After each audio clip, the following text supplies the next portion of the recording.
What's up, guys? So before we start, I just want to give you guys a little intro to the intro. This has been the hardest instructional that I've had to film so far. I've lost so much sleep over this to try to make it perfect for you guys. I can't even explain the difficulties we went through. So this is the intro where I'm going to explain to you that originally we're going to plan just one open guard instructional where it's open guard start to finish, and like we did for passing, like not body lock passing is one, half guard passing is another, passing the heave is another. We just did passing guard as one instructional. The issue that we quickly ran into with open guard is that if I was to film everything in one instructional, it would have been way too long. All right, there would have been a situation where you had a 15+ hour video and people would be fast forwarding to spots they want to see, to transitions they want to look at, and then things wouldn't make sense if you don't watch it from start to finish. It doesn't make sense because I go over some things sometimes in the beginning and I don't cover them again at the end. So if you're watching hours 12 to 14, things won't make sense because I already covered them in hours 1 to 14, 1 to 12. So instead, I decided to break it into two videos, which will be about 7 hours long each. Okay, so what I did basically is I'm breaking this first one into a seated guard, and then we're covering supine guard in the next one. So a seated guard will cover seated versus standing. Okay, where that's me seated versus her standing, me seated versus her kneeling, and me seated versus her with one knee up. Supine will cover me versus her standing over me with different leg positions. Ashigaramis, different variations of ashigaramis, different variations of X guards, and different transitions from delahiva and reverse delahiva. Okay? You'll also notice a change in scenery. Okay, so before the change in scenery, just know if you see me referencing something in the first part of the seated instructional where I'm saying, oh, I enter into Ashigarami, I'll show you guys how to do this later in the instructional, just know the original plan wasn't to do two different instructionals. It was to do one. So if I'm speaking as if I'm going to show you guys something and then I don't show it to you in the rest of the seated instructional, just know it's coming in the supine instructional. So if that sounds confusing, just know this is the reason why. Okay, but we did like 4 hours of filming that I wasn't going to just let go to waste. So we're going to include that in here. Okay, now we also started filming before the coronavirus lockdown happened. And we started filming in one location, and that location is now closed, so we're filming in a different location. So after this clip, you're going to start off, we're going to be in a different location, then we're going to get about halfway through, and then we're going to come back to this location, and we're going to have a little change of scenery. So just so you guys understand that. Not that it's a big deal, because you guys come here not to look at cool mats or rash guards, you come here to learn jiu-jitsu. Okay, that's what the goal is. I'm just trying to make you guys better at grappling, so the scenery and the clothing don't really matter. Okay, so I just wanted to give you guys a little bit of an update on what's happening, why it's happening, and just a series of events that have taken place to get me to doing this intro. So hopefully you guys enjoy. What should kick off now is the intro into seated guard, which is the intro into open guard, which I was talking about. That should kick off now, and then we'll start going from there. And I'm pretty sure we get to finish dealing with staggered stance and a square stance, and then we'll kick back to this location for introduction to sumigeshis. Okay? Hopefully that made sense.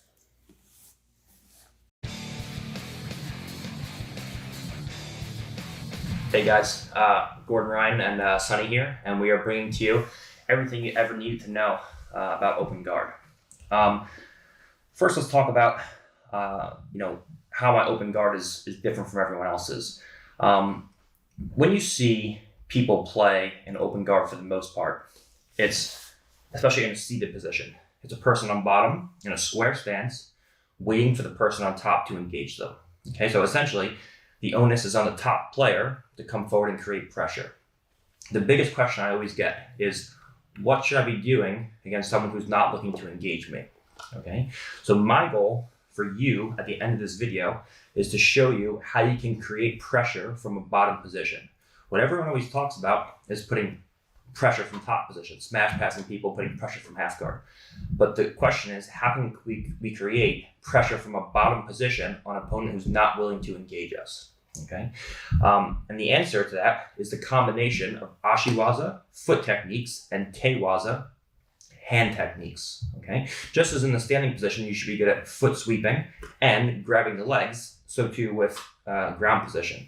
Okay, if my partner's standing up over me, and we're in position, I should be good with playing with my partner's feet and harassing my partner's feet to get her off balance, as well as coming in and grabbing into the legs and shooting into the legs. Same thing when we're playing an open guard. I should be able to combine harassing my partner's feet with my feet coming in, and as well as coming through and using my hands to start harassing my partner's feet and constantly getting my partner off balance. Okay. What we're looking to do is to keep my partner constantly off balance and to not have her be in a position where she's set in front of me and not just ready to jump past my legs or come through and smash me into a position where she can go into half guard passing or butterfly passing, whatever the case is. So a big emphasis in this instructional is to be the combination of ashiwaza techniques, foot techniques, and teiwaza, hand techniques, to constantly off balance your partner and go into attacks on both sweeps, submissions, and back takes, as well as bridging the gap from always the upper body to the lower body and the lower body to the upper body. Okay, if my partner, for example, goes to pull the upper body away, the lower body is always there. If my partner, for example, goes to sprawl the lower body back and away from me, she goes to sprawl, she falls to her knees, for example, now the upper body is always there and we can go into attacks. Okay, so we're going to talk more about what our goals are, but I just wanted to first give you guys a little introduction on what we're doing differently than everybody else. Okay, and the key to this instructional is, how can we create pressure from bottom position on someone who doesn't want to engage us? Okay, you've all watched my matches. Everyone knows I'm dangerous, and they know that if they actually engage me, that they're going to get swept or submitted. So what everyone does is they play a game which gives the illusion that they're engaging, but they don't actually come forward and do jujitsu. And you saw this, in my Bushation match.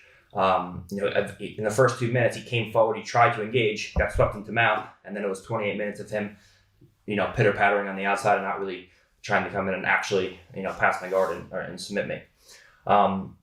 So that's what the whole foundation of this instructional is how to create pressure from a bottom position. Okay, now let's talk some more about what our goals are and what situations we can find ourselves in during open guard situations. Okay, so before we go into techniques, we have to talk about both body positions of our opponent and some goal setting ideas. When we're in a seated guard, we have 4 main positions that we're going to break our opponent's stance up into. Okay, the first is an opponent standing above me with a square stance. Our partner has square hips, square feet, and her heels are on the same axis like so. Okay, this is the first position. Second position is a standing opponent with a staggered stance, where now from here, my partner has one leg forward, one leg backwards, and we have to deal with our opponent in this position. Third is an opponent on 2 knees in front of me. And fourth is an opponent with one leg up, like this. Okay, so these are going to be the 4 main positions we're working from when we're dealing with open guard and looking to off-balance our opponents. When my opponent stands up square like so, we're looking to enter into our partner's legs. Okay, we'll talk about this more in goal setting, where we have our partner's center line exposed. Okay, when my partner has one leg backwards, or one leg back and one leg forward, now there's no center line exposure. So now we have to either look to expose our partner's back or expose our partner's center line. Okay, when our partner's down on 2 knees, now it's going to be difficult to enter into my partner's legs. So we start playing primarily with upper body grips and getting her off balance. And once we can get her off balance, now she steps the leg up, whatever the case is, and now we can start to access our partner's legs again and go back into attacks. Okay? So the 4 main body positions we're going to be dealing with today is a partner standing, square stance, a standing opponent, staggered stance, an opponent on 2 knees, and an opponent with 1 knee down.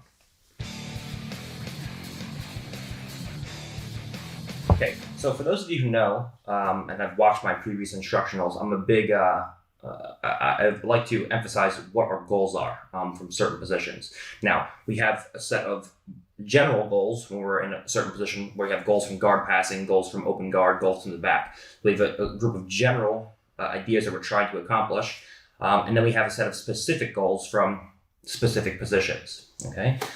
What I want is to give you guys a clear vision of where you're trying to go. Okay, what I don't want you to, I don't want you to be in a situation where you're in an open guard and you just have no idea what's going on. I want you to be in an open guard, and even if the person you're training with, or competing against, is better than you and they beat you, I want you to start to understand why they beat you. Okay, closed guard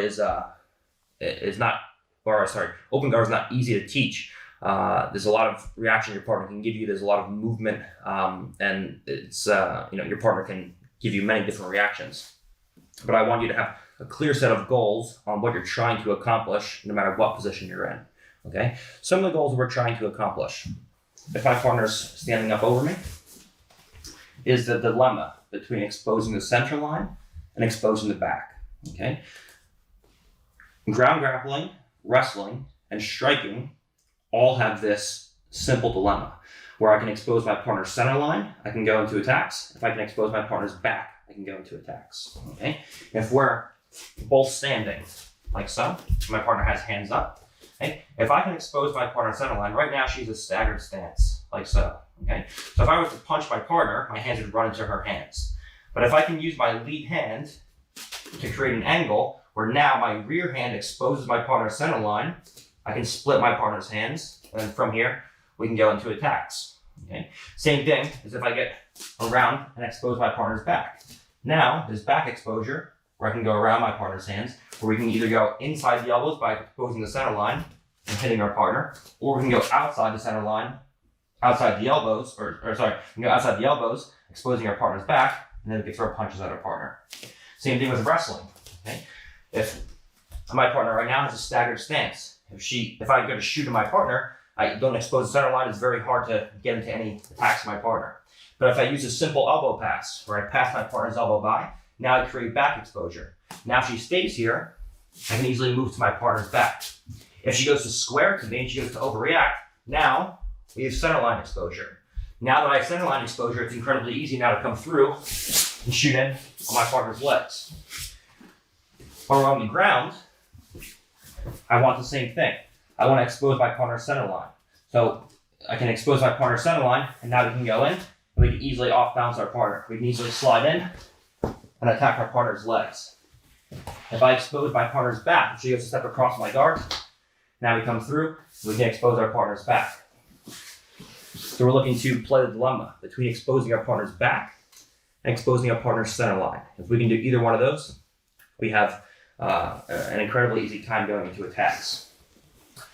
Another thing we want is constant kazushi, the constant off-balancing of my partner so that we keep we stay in an offensive cycle. Okay?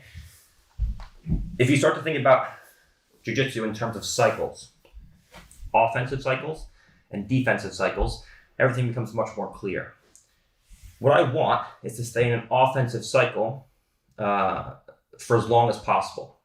What I don't want is to be in a defensive cycle constantly where my partner passes my guard, I go to recover, I get my legs back inside, then she jumps to the other side, I go to recover, then she just constantly passes my guard going into attacks, and I'm stuck in a defensive cycle this entire time.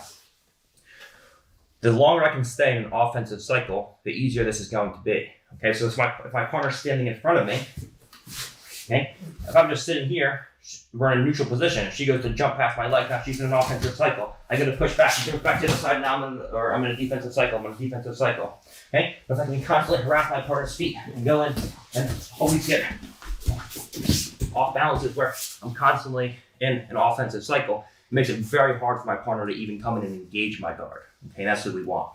Right? If we can get constant kazushi and off balancing and stay in an offensive cycle, this is guaranteed to eventually get limb extension. Limb extension is always king because what we need for submissions is an isolated limb. What we're trying to do is control an opponent and lead to submission. The only way you can submit someone is to isolate a limb from a body. If I'm in an armbar, I have an isolated limb. If I'm in a kimura, I have an isolated limb. If I'm in any form of leg attack with an ashigarami, I have an isolated limb. If I'm in a rear naked, I have the head isolated. Anytime that we can cause constant kazushi, my partner's on 2 knees, and we can get limb extension, we can immediately start to go into attacks. The hardest person to submit is a person like this. You can't do anything. But if I can immediately come through and get constant kazushi, now I have limb extension. Now we can start to go in, attack my partner's legs. We can start to come through and come underneath, start to attack my partner's arms. Anytime that we can get our partner basing out, we can easily go into attacks. If my partner's on 2 knees, for example, she has 2 choices. If I get to hit a tsunegeshi, she can either 1, keep everything inside, which won't lead to limb entanglements, which won't lead to submissions, and she has no base. She falls over. The only way that my partner can go not fall over is start basing out with limbs. And now from here, this makes it easy for me to go into all of my attacks. Okay? So what we're doing is we're playing a simple dilemma between the back and the center line. If we can expose our partner's center line, we can go into attacks. Now, whether you're standing or on the floor and what position you're in depends on what you'll do to expose the center line and what you'll do after you expose the center line. Okay, same thing with exposing the back. We'll have different ways to expose the back and different follow-ups after we do expose the back. We have an ability to constantly off-balance our partner with kazushis between a combination of sumigeshis, elevations, snap downs, ashiwaza techniques with the feet, with harassing our partner's feet, teiwaza techniques with the hands, and so forth. And if we can get constant kazushi, this will always lead to limb extension. And with limb extension always comes submissions and sweeps. Okay? And then finally, what I always talk about is bridging the gap between upper body and lower body attacks. Okay? The second my partner denies me the lower body and I can't get to the legs, I always go to the upper body. The second my partner denies me the upper body, she has to leave the lower body behind. And as that happens, we go right to the lower body, and we go right back into attacks on our partner's lower body.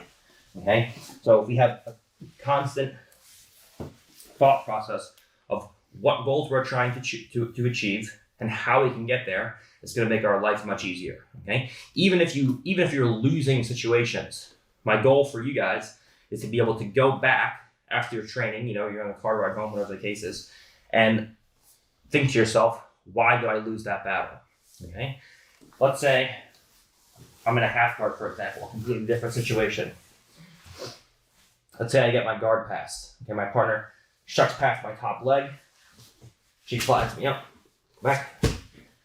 She shucks past my top leg, gets cross face, gets underhook, flattens me out. She puts a butterfly hook in, and she gets past my guard. Okay?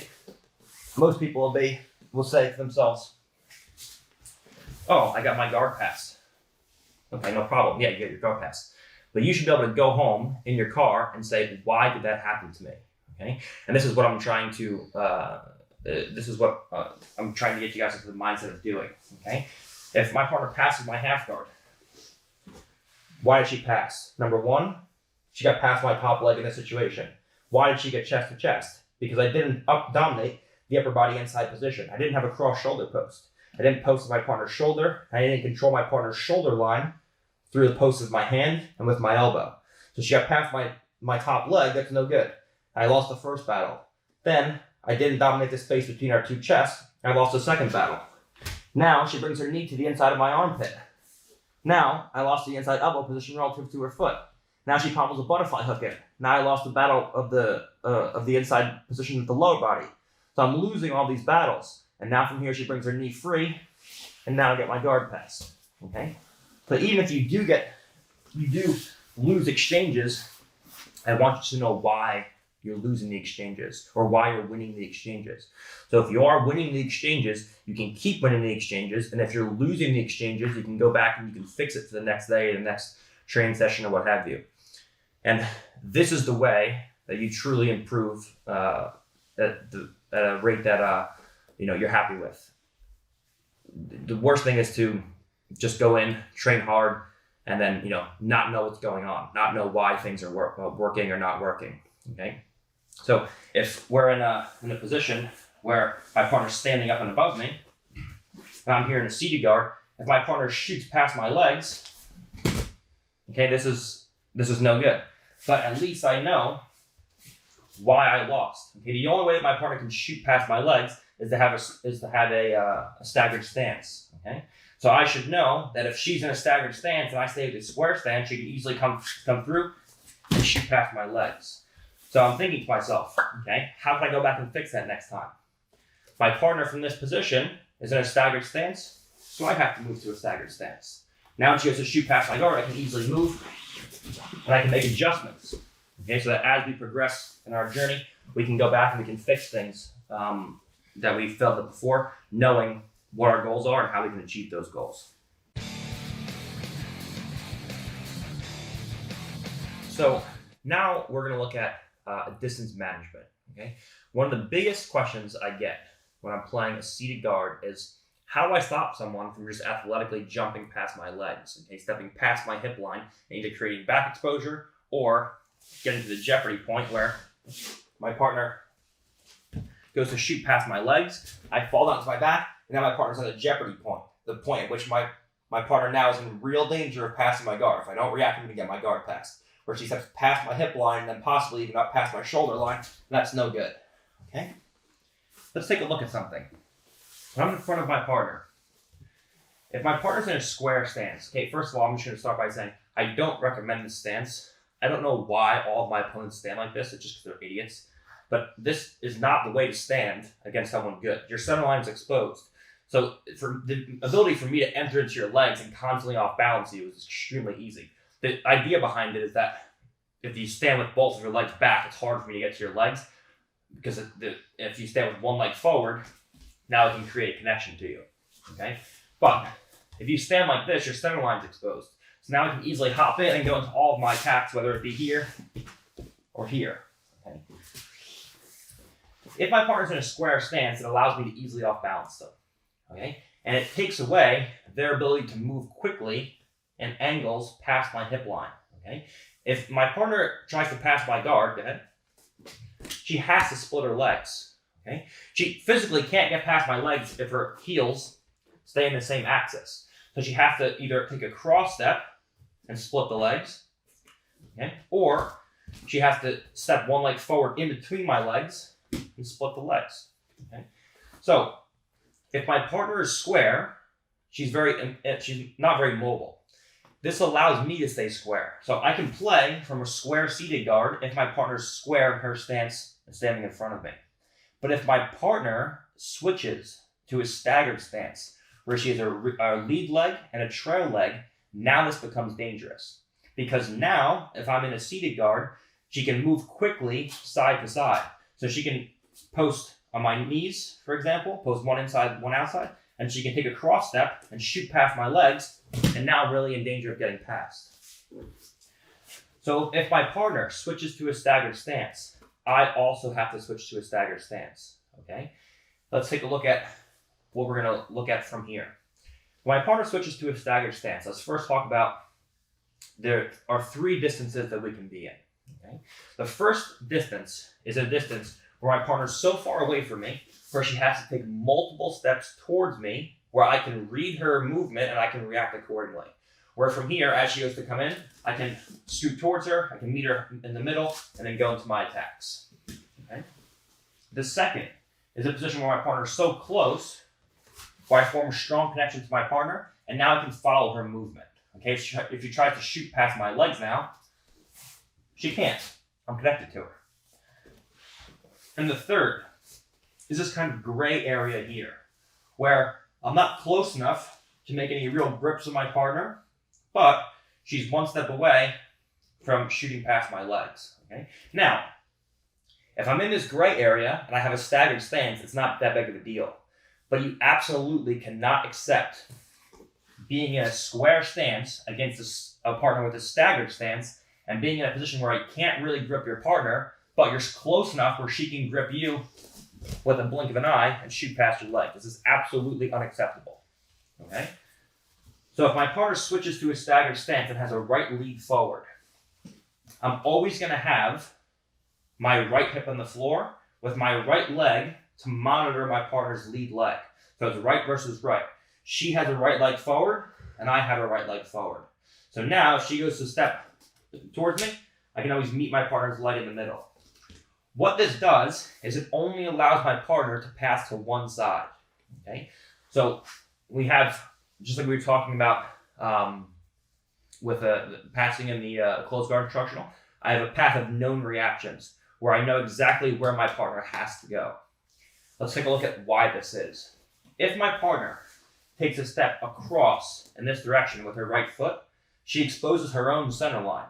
And now it can easily come through and then turn to my partner's legs. If she goes to take a step across in this direction, take a step across in this direction, she exposes the center line again.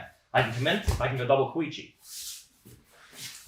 So she can't step in this direction because she exposes her own center line. If she exposes the center line, that's where all my attacks come from. So she has no choice but to pass in this direction. So the only thing she can do is either step a leg to the middle, okay, which is difficult because I can monitor her foot with my leg. So when she has to step towards me, I can block her foot and then move into a position where I'm connected, and now I can go into my attacks. Or she can take a cross step past my hip line in this direction. And as I know it's going to happen, it's very easy now as she goes to step to create back exposure. So if my partner's in a staggered stance, I have to stay in a staggered stance as well. You cannot accept your partner being in a staggered stance while you're in a square stance. It's unacceptable. Okay, so knowing this, do you see your partner switch from a square stance to a staggered stance? We come through into a staggered stance as well. Now, depending on what leg your partner has forward will depend on what stance I have. Your partner's stance your stance will be contingent upon your partner's stance. If my partner switches her legs, left leg and right leg, now I have to switch hips from my right hip to my left hip. Okay? If she goes left leg forward and I stay on my right hip, now my partner can easily take a cross step and easily outflank me and create tons of back exposure and passing opportunities. Okay? So if she switches left leg forward, the onus is on me now to switch left hip and left leg forward. So now if she steps across in this direction, she exposes the center line, and we can go into attacks. If she steps in this direction, we can easily create back exposure. Okay? So as a general rule, if my partner's in a square stance in front of me, it's acceptable for me to be in a square stance here. Where now I can play, I can start the grip fight, we can go and attack our partner's feet and expose the center line. If my partner switches to a staggered stance, which is smart for her, because now we have no center line exposure and we have no back exposure. If she's in a square stance, we have center line exposure but no back exposure. Well, we only need one. If she goes into a square or staggered stance, just like in wrestling and striking, now there's no back exposure and there's no center line exposure. So the job now for us is to create center line or back exposure so we can go into attacks. If she switches to a staggered stance, we switch to a staggered stance. And we play in preferably a distance here where she goes to walk towards me and I can always adjust and go into my attacks, or a distance where I'm close enough to be able to touch her, either here, here, or here. If my opponent switches legs and she goes into a left leg lead, I can't stay in my right hip because now she can easily outflank me and I'm going to get my back taken or get my guard passed. So I have to switch accordingly. Okay? Now, this is harder than it looks. You're in a stressful situation. You have someone who's very athletic on top of you. You're in a competition and your partner's swishing their feet, dancing around. And you can kind of, you see like people like capoeira where they're like this and feinting with the lead leg. Okay, just as we talked about in our passing instructional, you should always be feinting with the lead leg. Okay, so if she's right leg forward, if she's feinting with the lead leg, it's, I have to start harassing her feet and constantly get her off balance. She switches leads, I switch leads.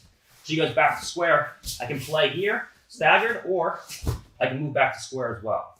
Okay, but you always have to be the one that's winning the battle for distance and winning the battle for grip fighting, which we'll talk about later.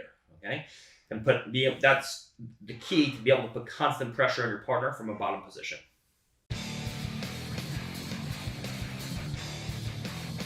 Okay, so now that we've established that, contrary to popular belief, I don't just drag my ass across the floor from milking guard. There's actually a way of doing things that's very specific. Let's talk about now the importance of having concave shoulders. Okay, the act of taking my shoulders and rolling them forward like so. Okay. Whenever I am in a seated guard and I'm trying to elevate a kneeling opponent, for example, it's incredibly important. I mean, based from all bottom positions, it's very important to have concave shoulders. But we'll talk about that later. But if I'm trying to elevate an opponent in front of me, and I'm on two knees like so, if I have my shoulders on the same axis and my two shoulders are square, if I try to elevate my partner and my back falls flat, there's no way I can ever pull my partner up. Okay, you're gonna be using so much of you're gonna be engaging so much of your core that's gonna be almost impossible to pull a bigger opponent on top of you. What you want is to form a banana shape with your spine, okay? Like a rocking chair. A rocking chair, even if you're a 90-year-old woman, it's very easy to distribute weight back and forth, okay, because of the curvature of the bottom of the chair. So we want our spine to look like a banana or a rocking chair, okay, so that it's very easy to get weight moving forwards and backwards. If I lay flat on my back and I try to elevate someone from here, it's going to be incredibly difficult. But the second I can form that banana shape with my spine, now the smallest amount of effort will get me moving back and forth, like so. Okay, because my shoulders move from a square position where they're on the same axis into this concave position, where now from here I no longer have shoulders that are square, and now I can move from side to side very easily, whereas before you're engaging your core muscles to move side to side, and you're engaging your core muscles to move forwards and backwards. The second my shoulders come off the mat and I'm in a concave position, the ability to move side to side and back and forth becomes very easily. Okay? I can rock back and forth for hours like this without ever getting tired. But if I'm trying to do crunches and engage my core, it's very, very difficult. So the importance of having concave shoulders comes from every position. It comes from elevating someone from bottom position, comes from moving into an ashigurami type situations, and is especially important when escaping pins. For those of you guys who have John's pin escapes, I know, I haven't watched it, but I know for a fact he talks about this. This is one of the main things he talks about. Let's say we're trying to move out from a bottom pin. Okay. Similar to how strikers hide their jaws, we too as grapplers have to hide our jaws. Okay. If my shoulders are square in the floor, or square in the mat, flat on the floor, and I present my jawline to my partner's shoulder and cross face, no amount of elevation with my left foot is going to take my partner up and over my left shoulder. I'll always get caught underneath my partner's cross face. If I try to elevate with my left leg over my left shoulder and my shoulders are square on the floor and I present my jaw to my partner, you're never going to elevate anybody. Okay? But the second my shoulders come into a concave position and I hide my jaw from my partner's cross face, now when she goes to hold on as tight as she can, I can easily elevate my partner out and away. Okay? When I go to escape a mounted position, we use our favorite kipping escape. Okay, my partner's down, hands on the floor. If my shoulders are flat on the floor, you'll never be able to do it. But the second we move into a concave position and my shoulders come up off the ground, we can easily go into escape. If I'm looking to escape side control, I hide my jaw from my partner. Now from here, if my shoulders are flat on the floor, I can never escape. From this position, the second my shoulders come into a concave position, I start to hide my jaw from my partner. I can easily invert the knee, look and bring everything back inside, and now it can escape. So having this idea of using concave shoulders from a bottom position especially, talking about pin escapes and open guard, is very, very important, okay? If I'm trying to elevate someone, like so, I need to have concave shoulders. You'll notice I'm not engaging my core muscles at all. I can elevate her forwards and backwards with hurt ribs, I'll add. Relatively easy. I don't do any work from this position. It's so easy. I'll never get exhausted taking her forwards and backwards because I can use my body as the same effect as a rocking chair, where there's very minimal effort to take my partner forwards and backwards. And I can do this talking to you without a change in my voice as I elevate my partner for minutes on end. So too, with a standing opponent. If I want to switch ashiguramis from leg to leg, if my shoulders are flat on the floor and I try to fire my hips up like this, it's going to be very difficult to lock a tight ashigurami. But we can easily rock back and forth, switching from side to side, and we use concave shoulders, like so. It makes it very easy to be able to move from position to position. If I look to go into any kind of inversion, for example, where I knock my partner down, and I look to invert, I need to have concave shoulders. This is such a big portion of what you're doing from bottom position. If you can have concave shoulders, it's very hard to pin you, and it makes it very easy for you to move along the mat. The surface area of your body that touches the floor becomes much less. Whereas now, there's a lot of friction between myself and the floor. So if you're looking to invert underneath your partner, concave shoulders. If you're looking to escape bottom pins, concave shoulders. If you're looking to elevate someone, concave shoulders, okay?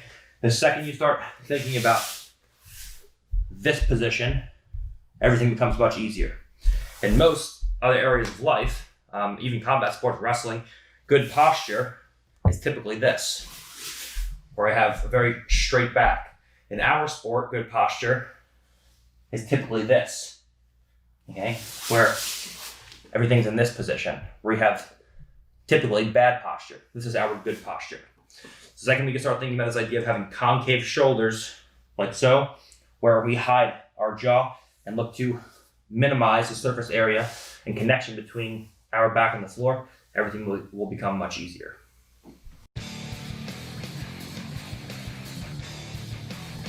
All right, so now we're gonna look at some drills you guys could be doing.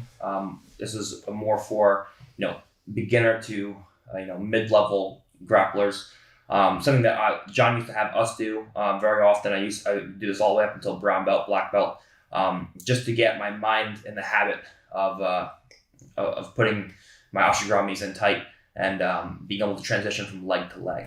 Okay, so when my partner stands up and above me in a square stance and steps over me like so, I'm going to throw an ashigurami up into place. Now, as we talked about previously, my ashiguramis should always off-balance my partner when I put them in, okay?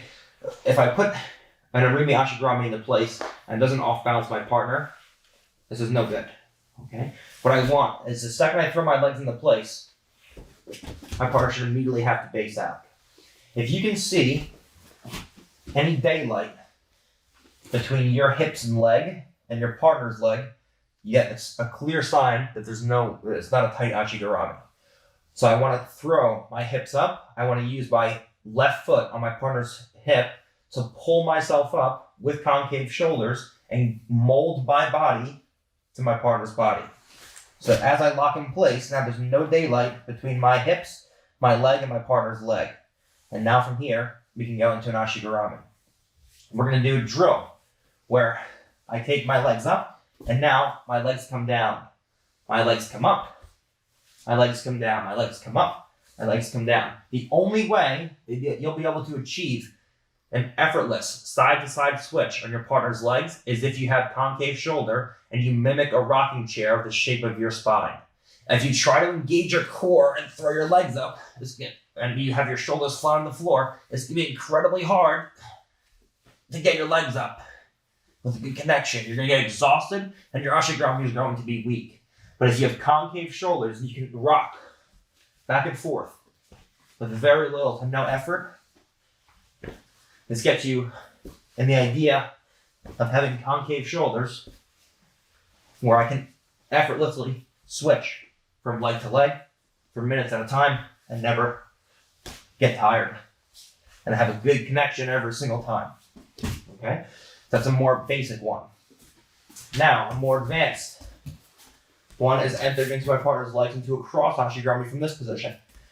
This is realistic in a sense where, let's say, I'm in an open guard, my partner shoots past my legs. From here, we come through, and before she goes to drop down, I throw myself up and we get into an ashigarami like so. Okay? Now, I'm aware that a lot of you out there buying this instructional aren't going to do crazy inversions and and do tornado guard and barren bowls and all that stuff. So as I'm aware of that, it would still be a disservice to not teach those things for those of you who do want to do inversions. Okay, so the close guard and the guard passing were essentially things that pretty much anyone could do. I mean, you should be able to do this. In the sport, you should be able to at least get your feet to the ground over your head, preferably your knees if possible. Okay, but I realize that there are some of you that struggle to do that. But I'm still going to include some things that may be difficult for some people and may not be the game that some people are looking to have. But there are plenty of people that are going to love this stuff. So I'll include some stuff for everyone. Most of the stuff I do is typical sumigeshis and harassing the feet. And I will throw some inversion stuff in there for those of you who like to play that game. Okay, this is one of those inversion techniques. My partner's going to stand above me like so. From this position, I'm going to grab two of my partner's legs. And I'm going to throw my legs up into place. Now, the way that I do this drill properly, I'm going to show you first, and then we'll do it at speed. Concave shoulders, banana-shaped spine. I throw my right leg up, and I connect my heel to my partner's cross buttocks. So right now, my right leg connects to my partner's left buttocks here. Now I use the combination of the concave shoulders with my hips coming up and a back heel, a pulling of my right heel to my butt to throw my hips up like so, and then create an angle where my left knee connects to the back of my partner's knee. Here. What I don't want is to figure four my legs. It feels like a strong connection, but the second your partner pushes on your knee, her knee immediately slips out beyond your knee line. So the concave shoulders brings your hips up, foot inserts. From here, I take my left knee behind my partner's left knee. I create an angle where my knee slips to the outside of my partner's legs. I create a strong connection. Now I scissor my two legs. When my partner goes to push my knees down now, that's impossible. Now from here, we take our left foot, our bottom foot in this position, we connect it to our shoelaces to our partner's hip. This will push us back to the starting position. Then I throw my left leg to a cross buttocks and my partner's right leg. And now from here, my hips come up. As my hips come up, my right knee comes down behind my partner's right knee, and we scissor our legs. When my partner goes to push my knee down now, it's impossible. I take my bottom leg, shoelaces to thigh, and I push myself back. Once you can achieve this transition easily, then we're going to switch. So first, we go nice and slow. Right leg comes up to across buttocks. The combination of my concave shoulders and the ability for me to rock will bring my hips up close to my partner's leg. Coupled with that is a back heel behind my partner's buttocks, right where the buttocks meets the hamstring. So as my hips rise, just before my hips connect to my partner's thigh, I create an angle where now just where the point of my shoulders are on the floor. The only way that I can get my back off the ground is by having concave shoulders. And now from here I can create an angle where my left knee chops down behind my partner's leg. We put a wedge on both the front and the back of my partner's leg. So once you just push my legs down, it's incredibly difficult. My legs are not crossed here. Now we go shoelaces to the front of the thigh, and we come back out. We rock back up, we create an angle. We rock back up, we create an angle. We rock back up, and we go back and forth. And the only way that you can do this without putting stress on yourself and getting extremely exhausted is by having concave shoulders. And this will not only condition you to be able to invert easily, to get your body in the habit of moving into these leg positions, having concave shoulders, that it will also lead you right into the best attacking position you can be in when attacking your partner's legs. We're going to go right to cross ashigarami and go into all of our inverted heel hooks. Okay, so there's 2 drills that you can do. One's a little bit easier, one's a little bit harder, to get you in the condition to immediately enter into your partner's legs when she does get past your guard with cross ashigarami attacks, and to just switch legs with arimi ashigarami back and forth. And you need to have concave shoulders, otherwise you'll be exhausted in the first 10 seconds. Okay, so give those a shot, and that'll get you conditioned to always have bad posture. Okay, our good posture where our shoulders roll forward and we always hide our jaw from partners' cross faces. Okay, let's look at the most basic ashigarami entrance that you could ever really wish to enter into. If you guys watched some of our old leg locking footage back when, I was a blue and purple belt, and Gary and Eddie were coming up on the local scene and submitting everyone. They would just enter into ashigarami. People would just walk right into them square, and they would just enter into ashigaramis right away and finish them. Let's look at a general rule for entering into an ashigarami on basic ashigarami onto versus a standing opponent who has a square stance. Okay, so my partner's standing up over me. The main reason why people stand with square stances, okay, now at the highest level, you're never going to really enter into any ashigaramis like this, but at the lower levels, this is very common. The main reason why people stand with a square stance is so they can keep both of their feet back and away from you. Okay, so the feet will be back and away, the head will be forward, and the hands will be in like so. Okay, so I can't really reach my partner's feet with both of my legs unless I move towards her to go into attacks. If my partner makes a naive mistake of walking towards me and having her feet on the same axis as my 2 feet, where now my feet can easily access hers, we're just going to take our 2 feet together and our 2 knees together. We're going to reach forward and we're going to grab both of our partner's legs like so. So from here, I can take my heels and pull my butt to my heels. As I do this, you have to make sure that once your center of gravity is underneath your partner's center of gravity, essentially once your hips are underneath your partner's hips, that one of your knees stays into your chest. If I pull myself underneath my partner like this, and my 2 knees are away from my chest, she'll easily drop down and she'll enter into mount. You pull yourself into mount, okay? And if anyone actually saw, when I was a purple belt, I competed against Richie Martinez, Boogeyman from 10th Planet, and ADCC trials in 2014. And my first move of the match was to try to enter into an ashigarami like this, and I just pulled myself straight to mount like an idiot. And then it was mounted in the first 10 seconds of the match. But nonetheless, this is a very easy entrance on a naive opponent who just walks straight into me. Okay, so she comes forward. I'm playing in a square stance versus a square opponent. She walks towards me, and her feet get too close. Whenever I see this, I take my 2 hands and I grab the outside of my partner's 2 knees. Okay, now I make sure I don't grab like this. She can punch an underhook. She can do all kinds of things. Make sure when I grab, everything's in close. If she tries to punch an underhook in, it's not an easy thing. Okay, she can eventually dig an underhook in if I just sit here, but that's not the plan. I'm just gonna grab and go. We come through, we grab our partner outside of our partner's 2 legs. And we take our 2 heels together and our 2 knees together. I pull my heel into my butt, or I pull my heels into my butt, and this drags my butt along the mat, like so. The second my hips get underneath my partner's, you choose. You're in a symmetrical position, so you can keep either leg to your chest, or you can extend whichever leg you want. You can enter into this leg or this leg, doesn't make a difference.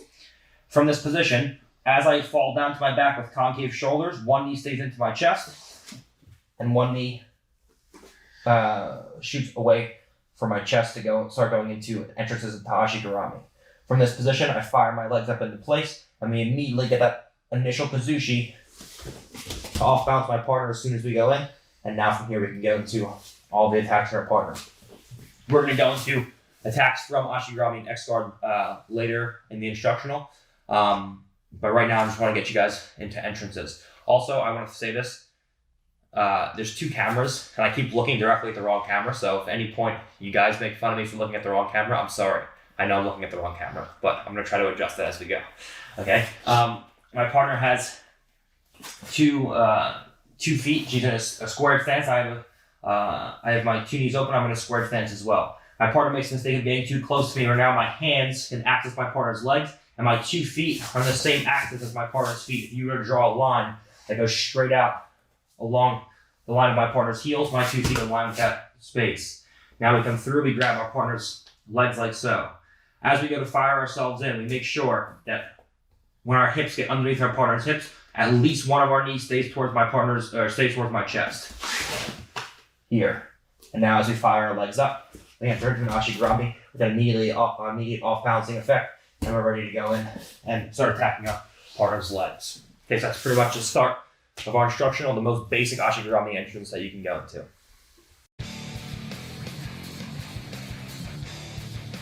All right, so now we're basically going to start pretty basic, and we're going to get more advanced as we go. As you guys will see through the next techniques, what I'm going to start to do first is I'm going to start by dealing with an opponent with a squared stance. So we're going to go over all the situations from versus a square stance opponent standing up over me on 2 feet. And then we're going to go into what we're going to do against an opponent with a staggered stance. And then from there, we're going to go into how we deal with opponent on 2 knees and then an opponent on 1 knee. Okay, so what we're going to do right now is primarily against an opponent with a square stance. Now, as many of you know, I talk very frequently about how amateur the sport is and how naive a lot of the people I compete against are. Jiu-Jitsu is a very young sport, and I truly believe that as a whole we're pretty amateur. Let's take a look at why this is. My opponent's standing in front of me with a square stance. Okay, she has good posture. She's here. If I just suddenly place my foot, my shoelaces on the inside of my partner's leg, a smart opponent will always just take her foot and pommel inside of my foot, like this. Okay. So what this should look like, the second someone engages in against my foot like this, if they have no grips with their hands, the second she goes to lift my leg, I just pommel inside. Okay. What a lot of people do is they just lift their foot and they try to move it out and away in this direction. So they lift it and they try to either back it away, where I can't pull my foot straight back because her shoelaces are wedged behind my Achilles, and I can't just move it out in this direction because you can just follow me and off balance it. So the proper defense to this is just to simply pommel on top of your partner's shin to get inside foot position, just as we talked about in the passing instructionals, where I can put an inside foot straight hamstring or an inside foot cross hamstring and start to pass. The second my partner puts a foot inside my foot and she goes to off balance me, I just pommel to the inside. It's relatively basic. Okay, so we're playing in here. She goes, I have a square stance. As she goes to push my foot out, you just pommel inside, and now we're ready to pass. It seems basic, okay, but in ADCC, with both Pedro Mourinho and Tim Spriggs, and in various other matches, those are just the most recent ones, in various other matches, people don't pommel their feet. They just pick their feet up and allow me to off balance them. Okay? It's just mind-boggling how this happens. So while this is relatively basic, you see it happen a lot, even at the highest levels. It shouldn't work, but it does. So I'm going to show it to you guys. All right. And if you recall the Pedro Mourinho match or the Tim Sprigg match, they were actually off upper body grips. Tim Spriggs actually posted on my hand, and I pulled them in, and I went in here with a single Koichi, and then switching to grabbing with the hands. But it just palm with the feet. It's not that hard. Okay. So we're going to be looking at an opponent with a square stance. And we're going to come through. We're going to have a square stance as well, and we're just going to take our foot, and we're going to come right in here like so. Okay? Now, as my partner goes to pick the leg up and pull back and away, we're just going to feed to our hand. What we want is to establish a sticky grip, where I put a wedge on both sides of my partner's leg, where I have one foot on the inside and a hand on the outside. Once I can establish a sticky grip and my partner goes to pull away from me, it's a relatively hard thing to do. Okay? From this position, we can put ourselves in two spots. Number one, we grab as she goes to raise the leg.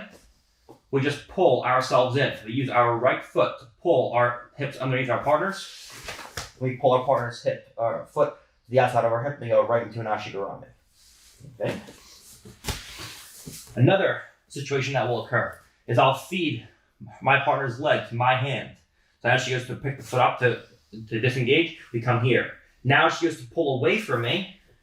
We grab at the top of my partner's Achilles, and our palm grabs the inside of our partner's foot like so. This is an incredibly strong 2-on-1 grip. Okay, this is the same grip I used to pull Cyborg back into my Ashigarami 2017 ADCC. So when my partner goes to pull away from me, I just take 2 feet on the floor, and I lay back and I pull my partner into an Ashigarami, and now we're ready to go into attacks right from here. Okay, so you have one of two reactions. Your partner either stays facing you or turns away from you. And this is all off a very subtle single Koichi by just placing a foot to the inside. So we're playing here. Let's say I can't get grips for whatever reason. We come through and we take our foot inside. And we start harassing our partner's feet.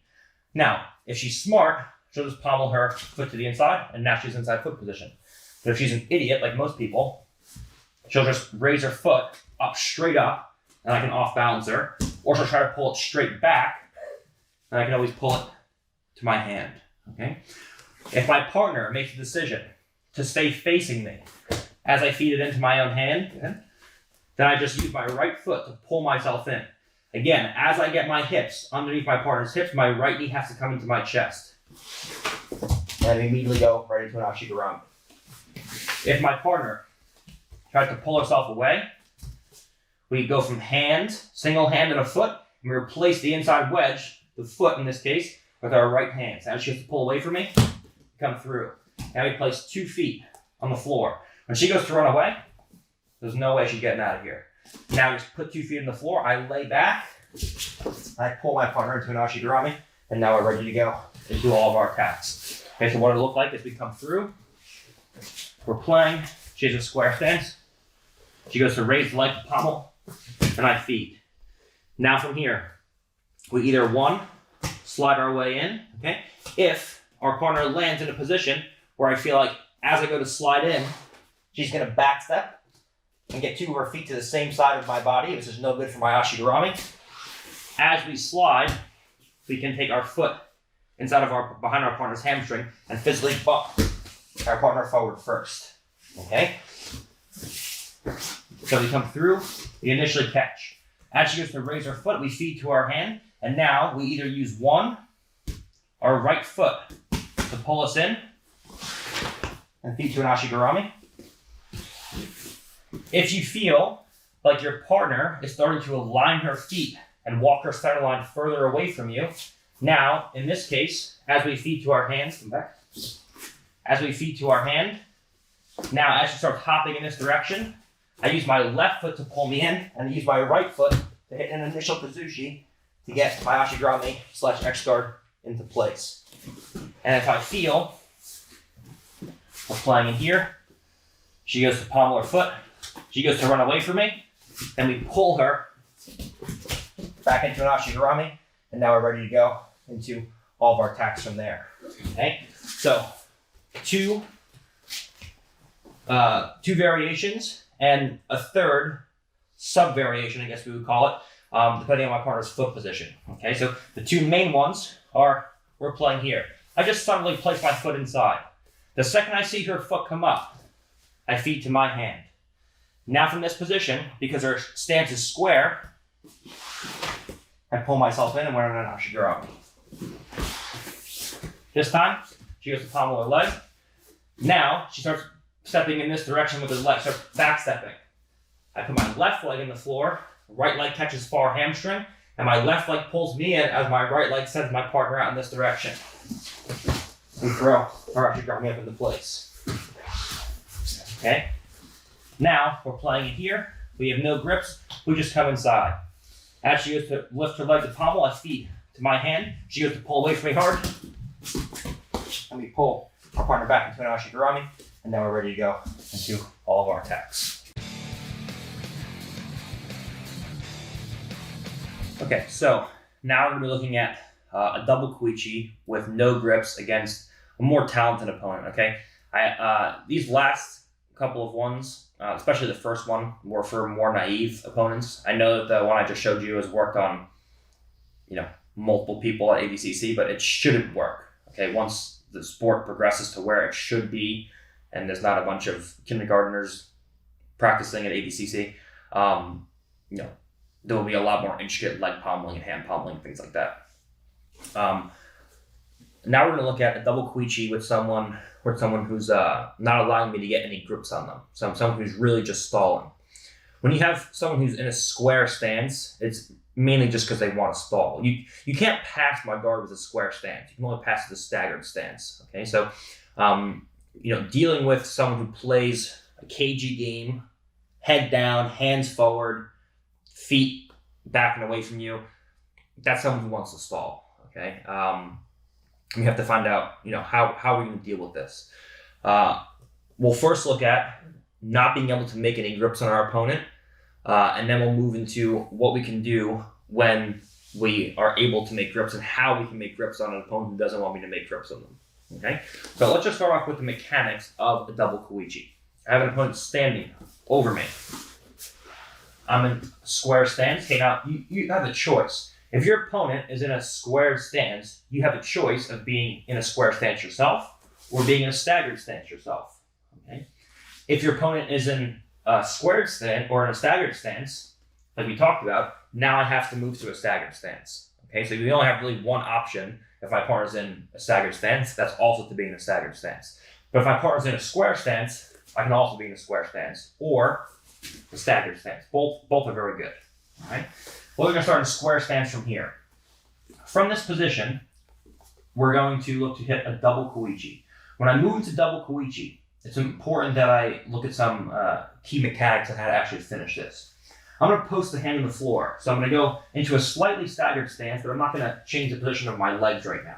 I'm just going to put my right hand on the floor.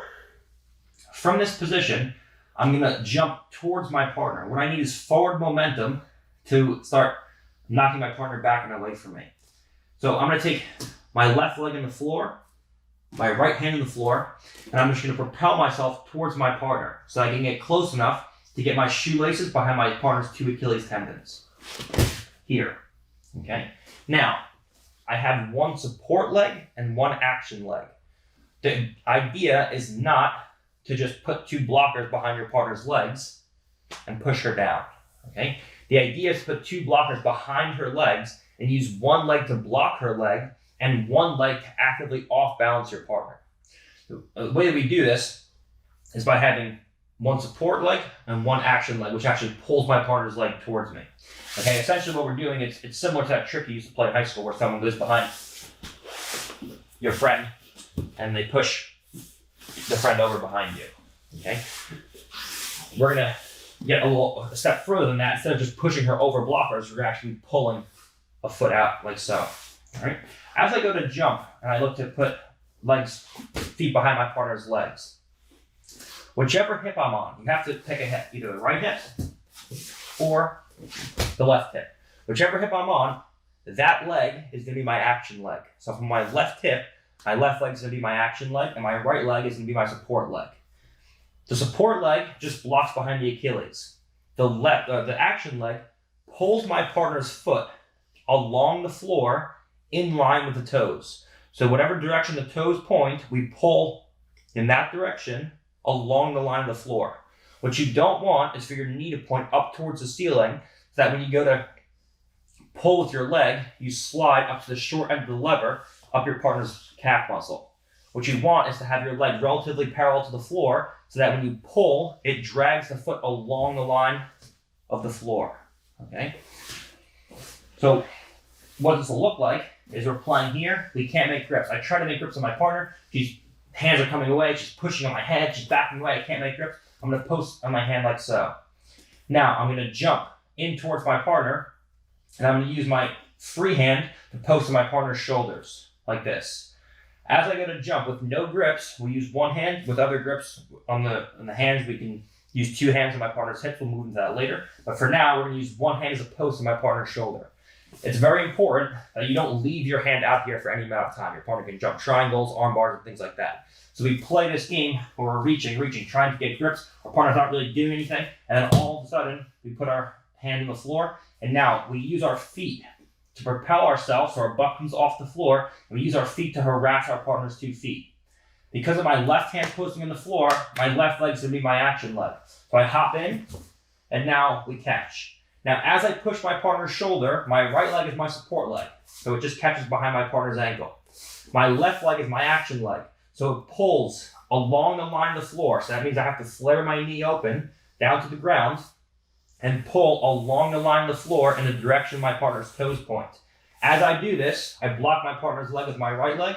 As I pull the leg, I push the shoulders, and we sit our partner down to the floor. So what does it look like in real time as we're playing here? I'm trying to make grips, I can't. And then as soon as we're ready to go, we post the hand, we post the shoulder, we sit our partner down to the floor. Okay? From a different angle, we're playing. I try to make grips. We're playing here, I'm trying to make grips. I feel like I can't do it. And then as we're ready to go, we post, we sit our partner down, and then we're ready to come back up into a passing position or go to leg locks, whatever we want. Okay? But we can't make a grip on our partner. I feel like I just can't access my partner's hands. I can't access the legs. I can't access the head. And now we're up and we're ready to go. Okay? So the key mechanics to double koichi is one support leg, which blocks my partner's leg. One action leg, which actively pulls my partner's leg towards me. And one post hand to get her shoulders and momentum moving back and away from me. So this is what knocks our partner down and leads to a good double koichi, where I pull my partner's foot towards me as I push the shoulders away from me.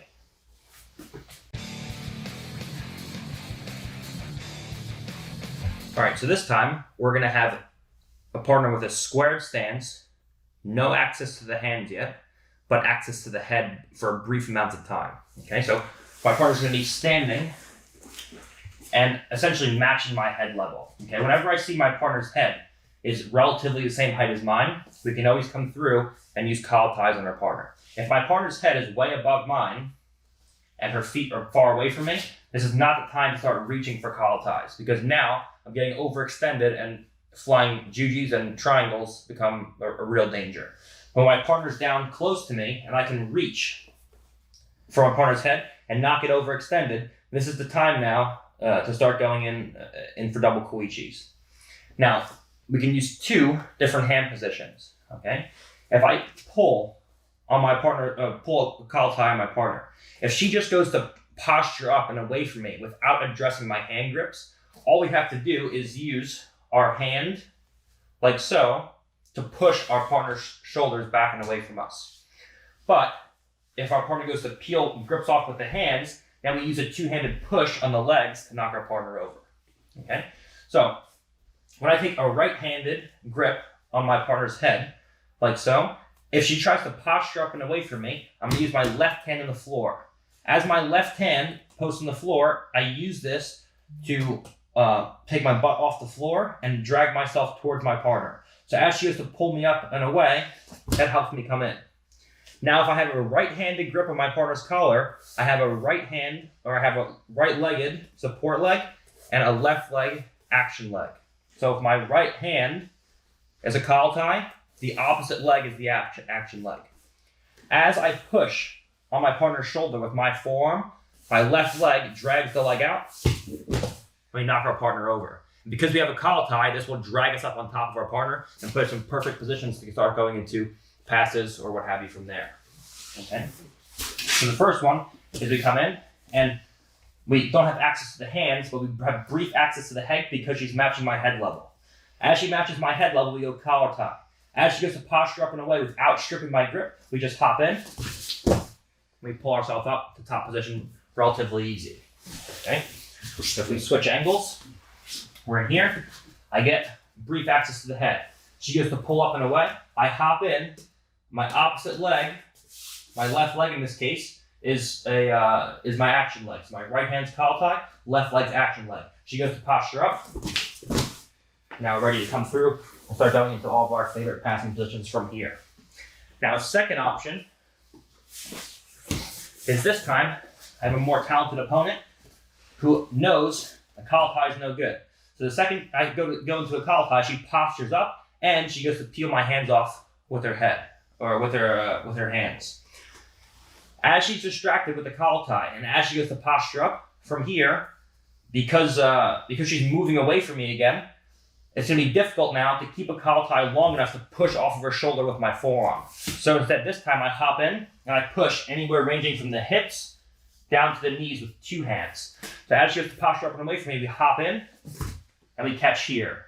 Where now we have, again, the opposite leg as the action leg. We push in the hips as we pull our partner's foot out and away. We use it to come up on top into top position. So we go in. We're playing here. My partner has a relatively low head and she's playing here. Okay, this is very smart if my partner doesn't want me to start coming up into takedowns. Okay, you see a lot of wrestlers will go from a seated guard and they'll just shoot in a partner's leg. If my partner's standing up straight, it's pretty easy for me to come in and go for takedowns. So what everyone does is they match head levels here, just like in standing position. So it's hard for me to come up and shoot in the legs. So whenever I see this, we go into a collar tie, like so. Now, as my partner goes to simultaneously posture up and peel the grip off, we just hop in and we catch. So what it'll look like is we're playing here. Second I go in, she goes to peel the collar tie off. Maybe I'm playing, I go collar tie, she peels.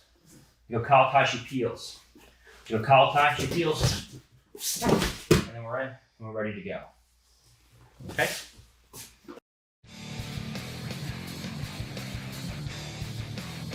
All right, so let's talk now about the importance of using two-on-one gripping and arm drags. All right, I have to always remember, if my partner denies me the lower body, we should be going right to the upper body. If my partner then denies me the upper body, then we go right back into the lower body. Okay, so what I mean by this is, like we talked about before with the Tim Spriggs match, for example. He was standing up, he posted on my head and denied me the legs. I couldn't access the legs. He put a barrier between myself and his legs. So I went and I grabbed his hands. Now, as I started to go pulling him forward, the only way that he can pull away from me is not to just posture up. If she just tries to posture up with her legs here, it's impossible. She always gets pulled forward. Okay? So in order for her to posture up and negate me pulling her legs towards me, she has to step one leg forwards. Like this. Was the other leg in this case? Step one leg forward. And now from here, I went in and I accessed the leg, and he went to go step his leg up, and then I pulled him into Ashigarami. Okay? So it's very important to play the bridge between upper body and lower body attacks. I can't stress this enough. In all of my DVDs, essentially, I talk about this, and it's no different here. All right? So let's look at the two-on-one gripping, specific two-on-one gripping from these positions. If my partner is standing in front of me, first of all, we have to look at the correct way to grip with a two-on-one. All right? The beauty of a two-on-one is that a two-on-one reinforces the weakness of each individual one-on-one.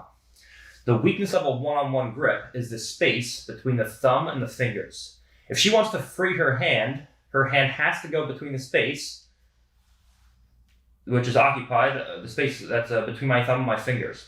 If she takes her hand, she pushes it back towards my palm, she's never going to pull her hand out. So she has to go in between that space. If I grab a two-on-one, like this, I don't cover the space between the thumb and my fingers. So when she goes to pull her hand out, she goes one way and the other way, and then she's gone. Right, so all she has to do is turn her hand one way, then turn her hand the opposite way, and then she's going to easily pull her hand out. So when I grab it 2-on-1, whether it's upward facing or downward facing, I make sure I grab with my initial 1-on-1, and then my second hand reinforces the weakness of the first, the initial 1-on-1. So I grab the 1-on-1, and then I cover the space between the fingers with my second palm here. So now when she goes to pull her hands out, it's fucking hard, okay? This is what makes you feel like you have strong grips or sticky grips. It doesn't come from the strength of my hands. It comes from the precision of what I'm doing, the precision of my grips.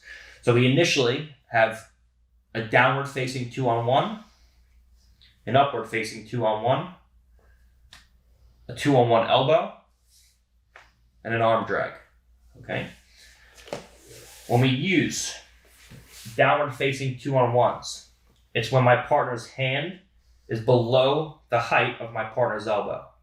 So if you draw a line to go straight out from my partner's elbow, if my partner's arm is below that line, we generally use downward facing 2-on-1s. If my partner's arm is above that line, we generally use upward facing 2-on-1s. And at any point, we can switch to 2-on-1 elbows, regardless of where my partner's arm or hand is relative to the elbow. And we additionally have the ability to go into arm drags whenever my partner's hand is below the elbow as well.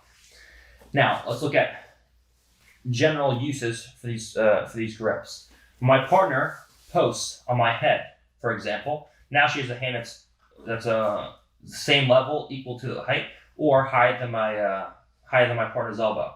So we immediately come in, strip this grip off, and we go 2-on-1, upward facing, and start pulling our partner in like so. If my partner takes a collar tie on me, now from here we can strip the grip off, and we can go 2-on-1 upward facing, 2-on-1 elbow. If my partner grabs my wrists, we strip the grip off. She goes to peel my grip off, now we go 2-on-1. My partner goes to grab my feet, goes to start lifting my ankles and put my back to the floor.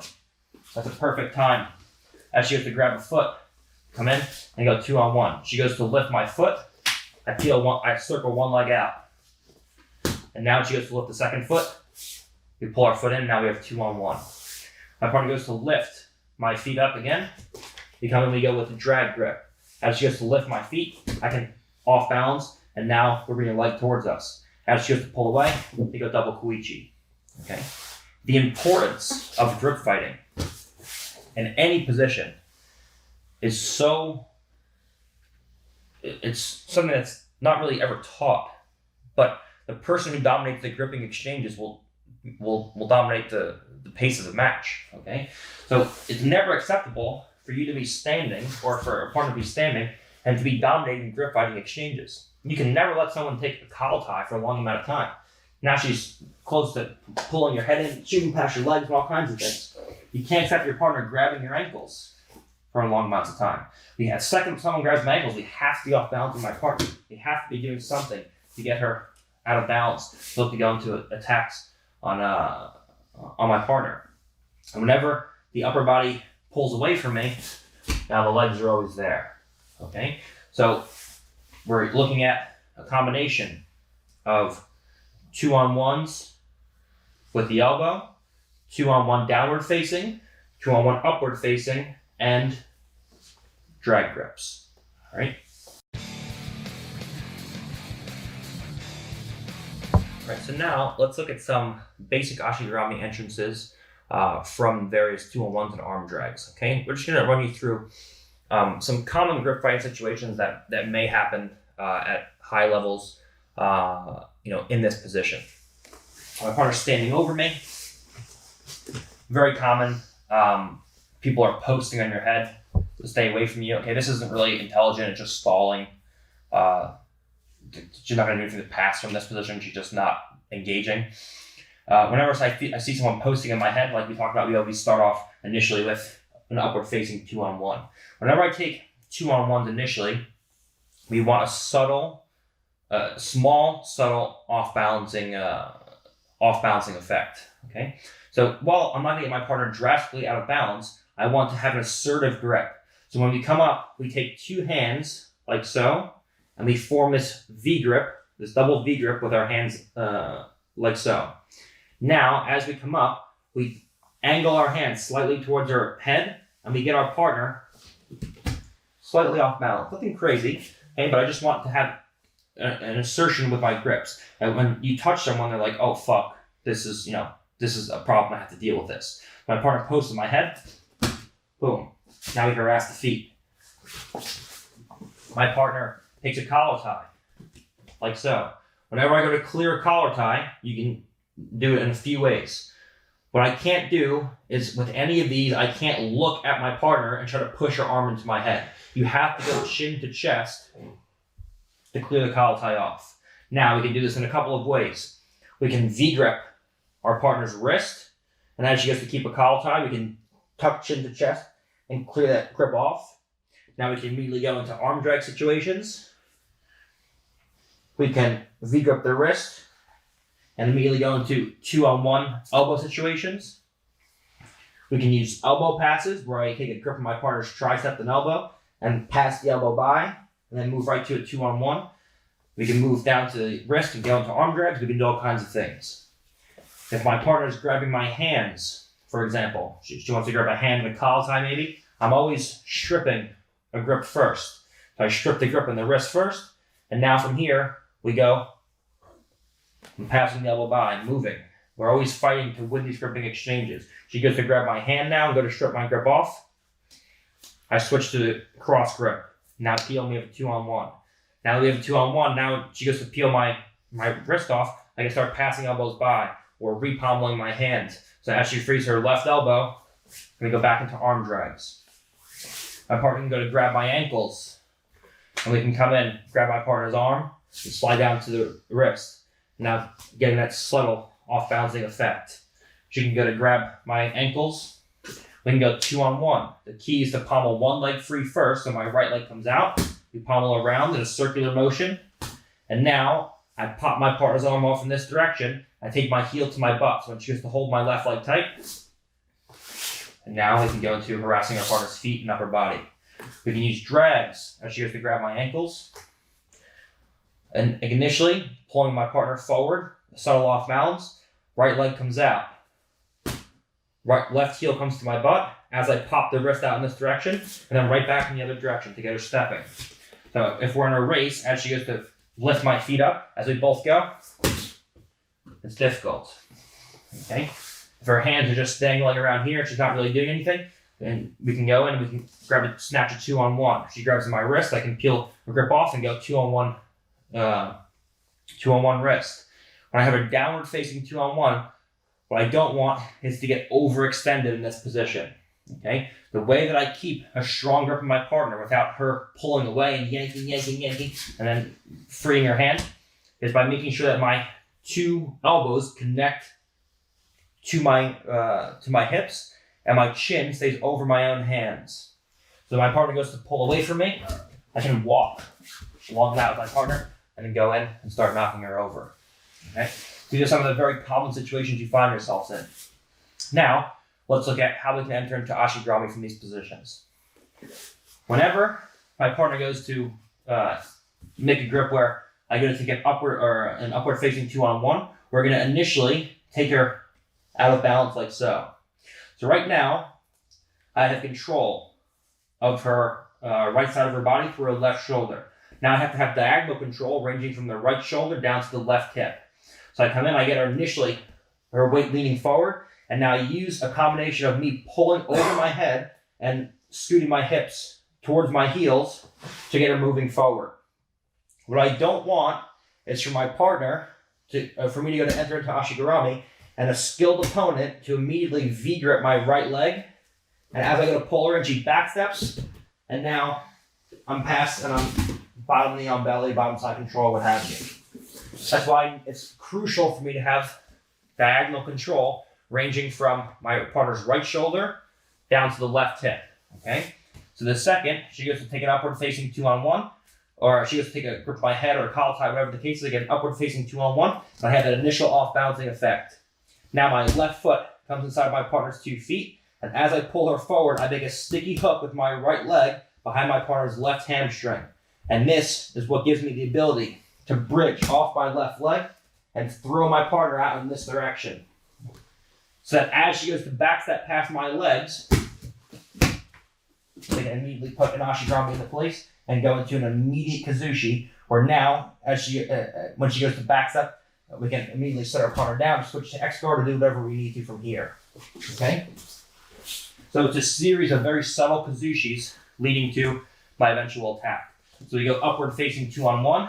We initially put a kazushi and we get our weight leaning forward. Now we go essentially foot to foot. As I come forward, I have to get her stepping. What I don't want is just to come through, start to slide in, and then she backs up past my legs. So we hook in, shoelaces to hamstring. Here. Now I bridge off my left foot and I lift with my right foot as I pull overhead with hands. Now the concave shoulders come into play. My hips fire up. When you have that ashigarami in place, ready to go. Okay, so what this will look like is my partner goes in with the 2-on-1, or in with the post in the head. I go upward facing 2-on-1. Just push me backwards. We throw everything into position. Okay? Same thing with a elbow 2-on-1. My partner, I get an elbow 2-on-1 from whatever position. My partner grabs my ankles maybe. My partner takes a collar tie maybe. And we're in here. Now, we go in, we go foot to foot.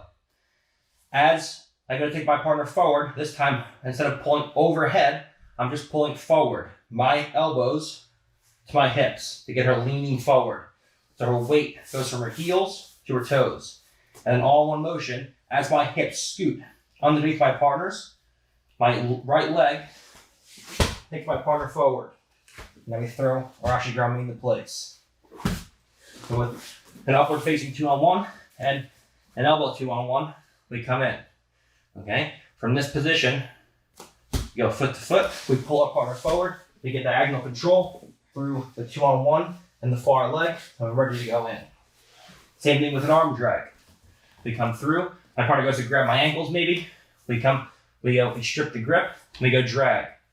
Now from here, we pull her hand to my right hip, we put the left foot on the floor, now we use our right leg, off balance my partner, up and over.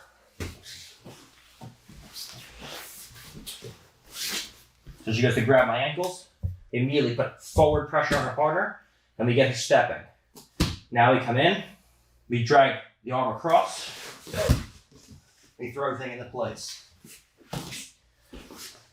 So with a upward facing 2-on-1, an elbow 2-on-1, and an arm drag, we have very similar entrances. With a downward facing 2-on-1, it's a little bit different. Okay? The downward facing 2-on-1, we already have elbows connected to our hips. So it's hard to pull my partner out in this direction.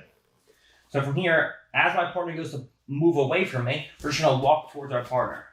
Now we're gonna reach for our partner's leg with our left hand. And as we reach for the leg with our left hand, we're gonna take our right foot and catch like so. Now, instead of going two elbows to hips, now I have a staggered stance. Right here, it's hard for me to pull both of my elbows back past the line of my hips. But when I move to grip my partner's leg, this gives me the ability now to use my right hand to pull my elbow further past my hips to get my partner leaning forward. And now from this position, we can kick our partner forward with an initial kazushi and throw everything into place. So we go into a downward facing 2-on-1 this time. My partner goes to pull away from me. We walk our 2 feet in. Now we catch the fall strip, a 90-degree bend in our wrist. Like the gymnasts used to do kips and things like that. We catch wrist deep on our partner's knee. Now from here, we use a combination of a pulling with our right hand and a lifting action in combination with a bridge with our left foot to send our partner forward. And now concave shoulders come up. We throw ashigarami into place, and we're ready to go. So the downward facing 2-on-1 is a little bit different. It's hard for me to get my partner moving in this direction. It's kind of awkward from here. So as she goes to pull back and away, if she doesn't pull away from me and she just stays here, then I just pull my partner in square. I can grab 2 legs and I can knock her down and go until Hachigurami. She has no choice but to start pulling away from me and start to peel my grips off. The second I see her go to address my grips or go to back away heavily, we just follow, and then we move in here. And then we pull, and we enter in, and we're ready to go. Okay, so there's some basic Hachigurami entrances and mechanics with 2-on-1s and ideas of where we should be trying to go once we do establish grips in our partner's hands and wrists.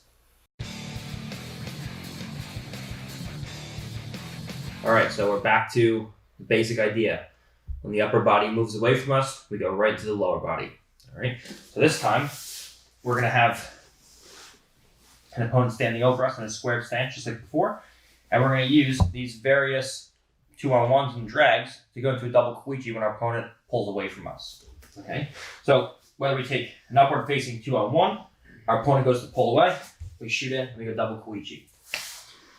We go downward facing 2-on-1, our partner pulls away, double koichi. We go 2-on-1 elbow, our partner pulls away, double koichi. We go drag, our partner pulls away, double koichi.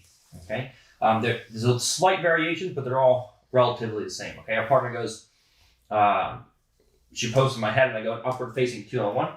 From this position, as my partner goes to pull away, we use our 2 feet in like so, and we use a combination of our hands pulling up over our head and our heels coming to our butt to hop our butt in towards our partner. Now, because we don't really have any ability to push our partner, if I just push like this, my partner's elbow just bends, and you can't move your partner's body and get her momentum going back and away from you. Right? So as my partner goes to pull away from me, I'm going to pull up and over my head, scoot in like so, and now I'm going to push on my partner's 2 legs as we did before. Right now, because we're in a symmetrical position, you can pretty much pick your hip on the way in. All right, if you want to land on your right hip and use a right leg action leg, that's fine. If you want to land on your left hip and use a left leg action leg, that's fine. Okay, so my partner goes in, we go upward facing 2-on-1. As she goes to pull away, we hop through, and we go double koichi. This time, we have a downward facing 2-on-1. My partner goes to pull away from me, and from here we can go in. And we, again, as she goes to pull away, we let go. We push in the legs, we go double koichi. When we have a 2-on-1 elbow, it's a little bit different. We have a choice now of 1, letting go and going to our partner's legs, or 2, pushing the elbow towards my partner, okay? You see how with a 2-on-1 wrist, if I push the arm in any direction, there's no real ability to off-balance my partner. Same thing with the upward-facing 2-on-1. But when I have an elbow combined with the wrist, now when I go to push my partner backwards, you can get real reactions, okay? So with a 2-on-1, you can come in and push your partner backwards. If I have my partner's right arm, I typically have a right leg action leg. Okay, so we go from diagonal control, ranging from, again, the right shoulder down to the left leg. So I control my partner's left right arm and right side of the body. And then from here, I take my partner's left foot out and away. And this, again, pulls me up into good passing positions. Okay? So when we have a 2-on-1 elbow, it's a little bit different. I can't really off-balance my partner from 2-on-1 wrist. But when I have a 2-on-1 elbow, as she goes to pull away, we get the choice of coming in and picking a side and going in and off-balancing a partner, or as she goes to pull away, we hop in, and now as we go to take our partner's leg out, we push the elbow back into my partner's body and take the foot out like so. This time, she's standing up over us. When we go into a drag grip, as my partner goes to pull out and away, we take our partner's foot out like so, and we pull, pulling the arm towards us to get a strong pullback reaction. And we just take our partner's foot out, and now we can go into attacks right from there. Okay, so typically when we have control of 2 ends of the lever with the drag or 2-in-1 elbow, we can stay with our grip and we can go into attacking our partner's feet with this grip, because we can use these grips to start putting backwards pressure on our partner. We have control of one end of the lever with a downward facing 2-on-1 or an upward facing 2-on-1. We typically let go of the hands, let them pull back, and then go in and set our partner down. Okay? So when we have just the wrist, we go double kuichi to the legs. When we have the elbow and the wrist, or the wrist and the armpit, then we generally push with the hands and pull with the feet.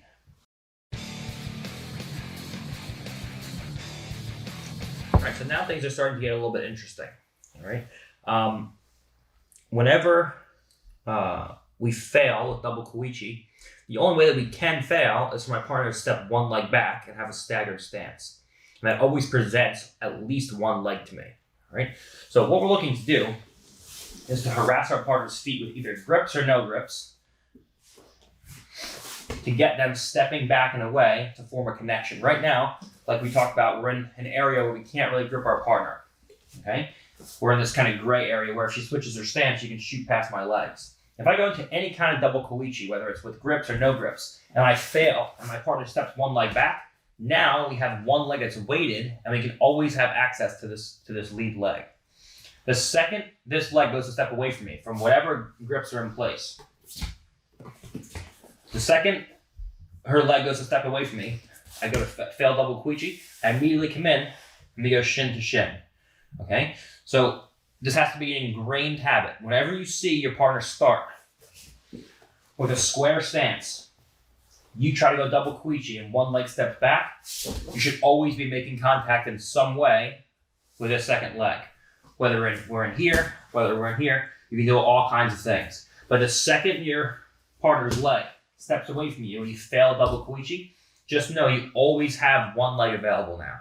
And you should always be going in with the shin to shin position, where we can go and start to attack our partner from here. When we enter in, we always want 2 feet inside of our partner's 2 legs, a false grip over our partner's calf muscle, and now from here we're ready to go. And we can do a variety of different things from here, off balancing our partner, moving into our partner's legs, and attacks we'll look at after this.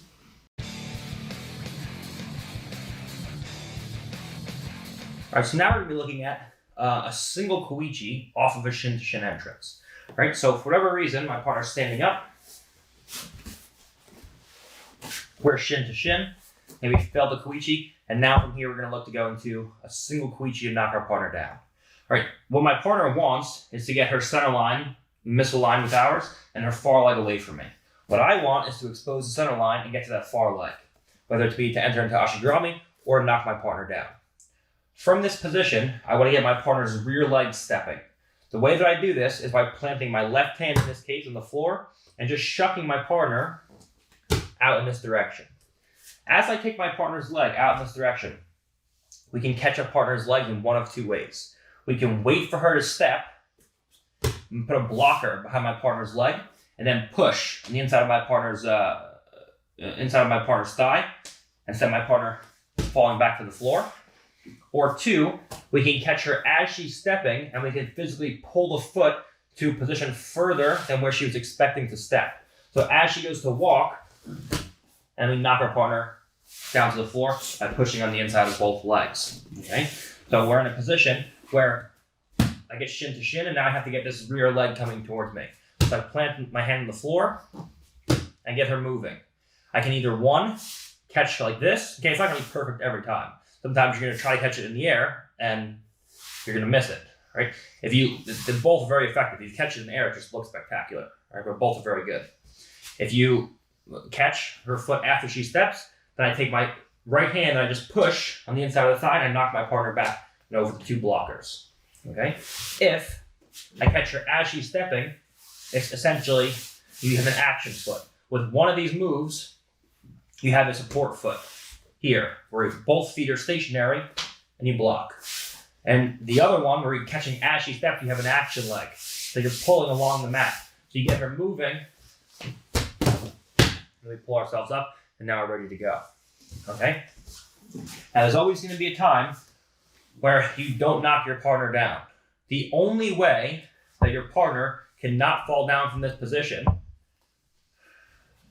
is to immediately split the legs. The reason for this is because as I go to push, like so, I have a wedge on the inside of my partner's leg and a wedge on the outside of my partner's leg with my ankle. So there's tension that runs through my partner's leg. So when she tries to pommel her foot to the inside position, she can't, it's stuck. I'm pushing with my right hand, I'm pulling with my right foot from the inside and the outside. So there's no leg pommeling here. If she tries to pommel either one of her legs, she can't. I can always knock my partner down. All right? The only thing she can do is she can move into a position where she points her knees in the same direction. Right now, both of her knees point towards me. She has to make both of her knees point away from me and move into like almost like she's moving into a side split. Here, where now it's hard to knock my partner over. If she takes a collar tie on me, she grabs a tricep maybe, it's difficult to push my partner over, and she's leaning all the way forward. I can't push her back and up and over. Whenever I see this, I just take my two knees together, I pull my center of gravity underneath my partner, and I send her forwards. Again, what I want is to get an initial kazushi. So I take two hands to the knees. So initially I was pushing, now I'm pull, and as I scoot in, I bump my partner forward with my right leg, and now we're into an ashigurami, ready to go into attacks on our partner. Okay? So whenever I see that this single koichi fails, we just go right back underneath and we go into our partner's leg. So either she's going backwards or I'm coming forwards and going underneath her. So we have three great attacks here. One, we have two really, with just slight variations. One is I catch, and I block my partner's leg, and we push. Two is we catch her as she's stepping. We knock my partner backwards. Three is as we catch her, she ends up in this position where she's in a split. And now as I go to push, she grabs a collar tie maybe, and I can't get my partner back and away. From this position, I take two knees together, and now as I come in, left leg bridges, right leg goes to my partner's far hamstring. I get an initial kazushi, pulling my partner forwards. Then we throw everything into place, and now we're ready to go into attacks with ashigurami on our partner's legs. Okay, so this is a single koichi off of being shin to shin with our partner. Next, we'll look at an ashigurami entrance right from shin to shin. Okay.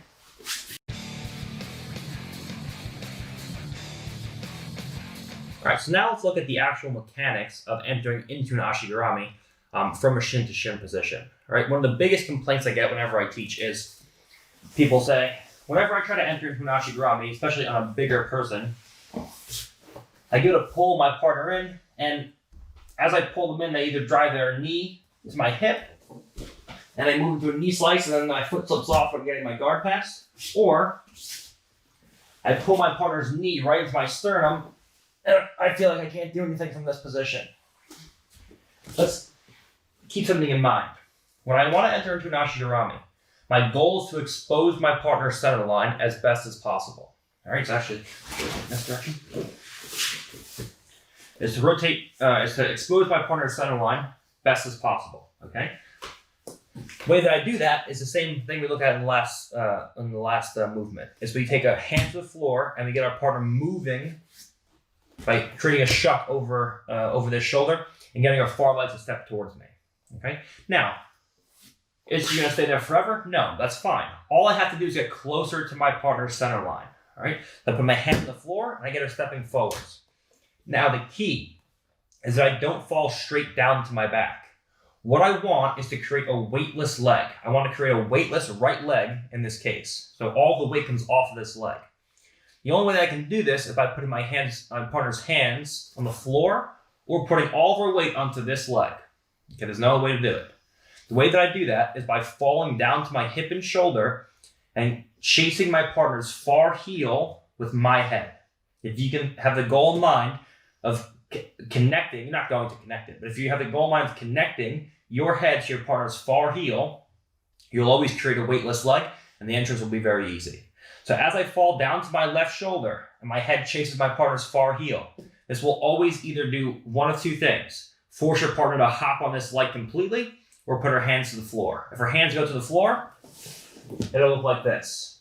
Okay. If her hands stay off the floor, it'll look like this, and it should be hopping. Okay, either way, we have a weightless right leg now. Most of the time, your opponent's hands will go to the floor. At post, I put the hands to the floor initially. Now, as I fall down to my shoulder, my head now is almost connected to my partner's far heel. Now that I have a weightless right leg, I move from my right hip to flat on my back. And now what do we have? A direct alignment of my center line and her center line. A weightless right leg and my foot to the inside. Now, as I shoot my left leg through, I pull my partner's right foot to the outside of my hip, and we're in position. Make sure, again, that your right knee stays into your chest. If your right knee at any point comes away from your chest, in the transition, you pull yourself into bottom mount.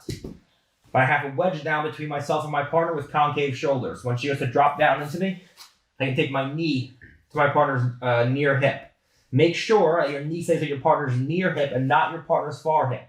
If you put your knee in your partner's far hip and she drops her right knee to the floor, now you're in half guard. If you put your partner's knee on the near hip and she goes to drop to her knee, you can always make space and throw your foot up into place. Now we can go into all of our attacks. Okay, so the mechanics of entering into an ashigarami from this position is hit an initial kazushi and create a weightless leg. Whatever leg you're connected to, the lead leg, you have to create a weightless leg first and align your center lines. Okay, so your specific goals from this position is to create a weightless leg and align my center line with hers. She's smart right now. She doesn't have her center line anywhere near mine. Her far leg's away from me. If her leg was towards me and she was square, then I could just grab two of her legs like in the beginning and scoot into an ashigarami. But this is not the case here. So I have to get this far leg stepping towards me. So I post on the floor, far leg comes towards me. Now I have to create a weightless leg. I'm closer to the center line yet, but I'm not completely there. So I create a weightless leg. So from here, I take my head, I fall down to my shoulder, and I chase my partner's far heel. Now I have a weightless leg, and now our center lines are aligned. My right knee stays into my chest. So as my partner goes to crush me, I pull the foot to the outside, and now I bring my knee to my partner's near hip. We have an ashigarami in place, and we're ready to go. All right, so we're in position. We're shin to shin. We pull our partner's leg, get my partner's leg stepping forward. Now, as we rotate underneath, we throw our leg into position. Now we're ready to put our partner into various types of attacks right from there. Okay, so those are the specific mechanics on how to enter into an ashigarami when you have a shin to shin position.